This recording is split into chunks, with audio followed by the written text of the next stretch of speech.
एक जमाना था जब हमें जेवर के लोगों को दूसरे प्रांतों और दूसरे जनपदों से होकर जिला मुख्यालय के लिए आना पड़ता था। देखा होगा जैसे ही हमें सहमति मिली उसके बाद जो भी इन्वेस्टमेंट हुआ उत्तर प्रदेश में उसमें एक बहुत बड़ी तादाद जेवर की रही।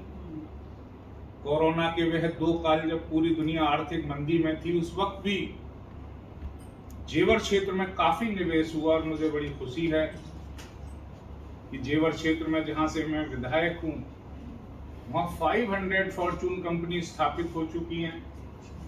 जर्मन कोलैबोरेशन से मेट्रो कोच जेवर में बनाए जाएंगे। एयरपोर्ट का निर्माण कार्य चल रहा है।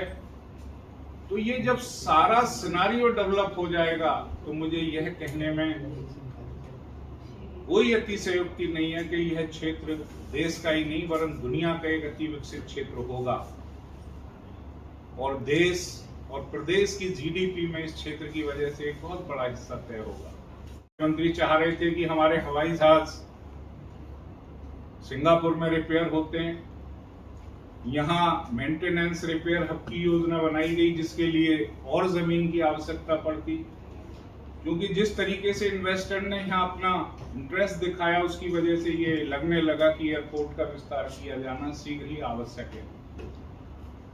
उसके लिए दूसरे चरण की भूमि ली जानी थी। सहमतियों का कार्य बंद पड़ा हुआ था, लेकिन फिर मेरे दिमाग में आया कि अगर इसी तरीके से जिस विकास को हम पटरी पर लाएं और उस विकास की वजह से आज पूरे जिले में वो जमीनों के रेट हों या व्यापार की बढ़ोतरी हो या प्राधिकरण जो कर्ज में डूब चुके थे वह कर्ज से निकलने की तरफ हों, यह सारी बातें कहीं अवरुद्ध ना हो जाएं, इसलिए माननीय मुख्यमंत्री जी ने स्वयं किसानों से वार्ता की और मुख्यमंत्री ने स्पष्ट कहा कि ये कोई मुआवजे की बात मैं आपसे नहीं कर रहा और मैं आपसे सौदेबाजी करूंगा भी नहीं। किसान इस देश की रीढ़ होता है। आपसी सहमति से हम लोग बात करेंगे और आपकी भावनाओं के अनुरूप जो सुविधाएं सरकार आपको दे पाएगी वह आपको मिलेगी। क्योंकि दुनिया का पहला ऐसा अधिग्रहण हुआ था प्रथम फेज का और बहुत बड़ा विस्थापन हुआ था। उस विस्थापन में बहुत सारी कमियां रह गई थी, वो मैंने माननीय मुख्यमंत्री जी को अवगत कराई। बहुत सारी जो मांगे किसानों की थी वह अभी तक पूरी नहीं हुई। उसके लिए माननीय मुख्यमंत्री जी ने संबंधित विभागों को निर्देश दिए और जो कमियां पहले विस्थापन में थी वो तो दुरुस्त होंगी। इस बार हम चाहते हैं कि एक ऐसा विस्थापन हम दें, क्योंकि पिछली कमियां भी हमने संज्ञान में ले ली और आने वाले समय में किसान को बेहतरीन टाउनशिप दे सकें उस तरीके की रूपरेखा मुख्यमंत्री जी ने बनाए जाने के लिए संबंधित लोगों को निर्देश दिए। और मैं समझता हूं इस जनपद के इतिहास में, क्या देश के इतिहास में मुझे कोई ऐसा उदाहरण नजर नहीं आता जहां 10 लाख रुपए बीघे के आसपास का इजाफा एक साथ किसी सरकार ने किसानों के हित में किया हो। इससे स्पष्ट है कि हमारे प्रदेश के मुख्यमंत्री किसानों के प्रति जो भाव रखते हैं वह भाव निश्चित तौर से इस प्रदेश को प्रगति की ओर ले जाए। प्रांत भी शामिल हुए। राजस्थान भी चाहता था कि एयरपोर्ट उनके यहाँ बने अंतर्राष्ट्रीय,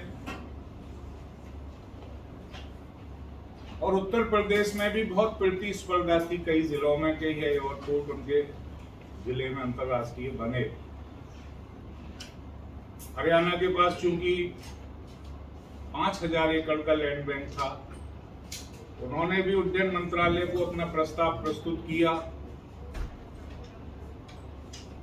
लेकिन चूंकि भौगोलिक दृष्टि से जेवर एक ऐसा स्थान बन चुका था यमुना एक्सप्रेसवे बनने के बाद कि वहां बहुत पोटेंशियल था डेवलपमेंट के लिए।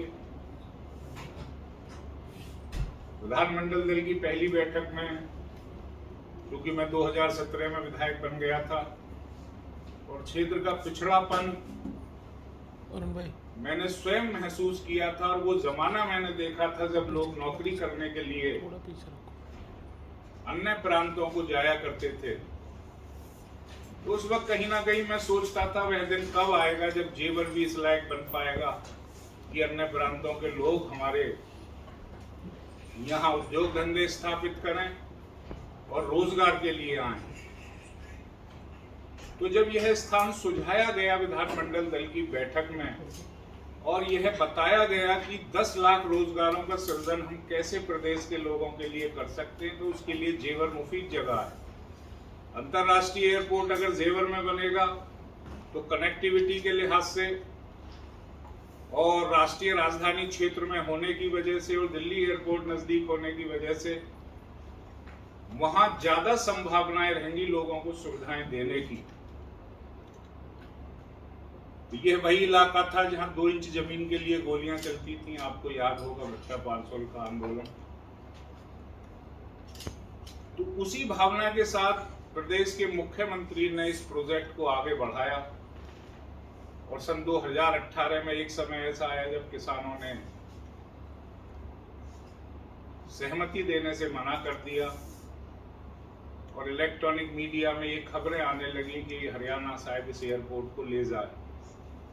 तो उस वक्त एक ख्वाब था कि बड़ी मुश्किल से कोई ऐसा प्रोजेक्ट इस क्षेत्र के लिए मिला है जो यहाँ के नौजवानों के लिए रोजगार का माध्यम बन सकता है, इस पूरे उत्तर भारत के लिए खुशहाली का एक साधन बन सकता है। जब किसानों से वार्ता की गई और उन्हें समझाया गया तो मैं धन्यवाद करना चाहता हूं जेवर क्षेत्र के किसान भाइयों का, जिन्होंने अपने आने वाली पीढ़ियों के लिए जेवर एयरपोर्ट के रूप में अपनी सहमति देकर उसका मार्ग प्रशस्त किया।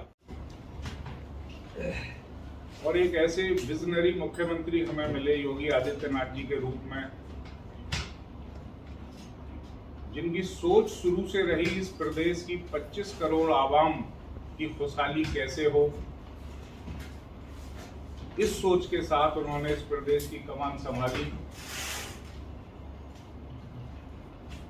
और एक दौर चला जब इस पूरे देश में एक अंतर्राष्ट्रीय एयरपोर्ट को बनाए जाने की मांग उठी, क्योंकि दिल्ली स्थित एयरपोर्ट काफी ट्रैफिक की वजह से वहां दिक्कतें प्रस्तुत आई।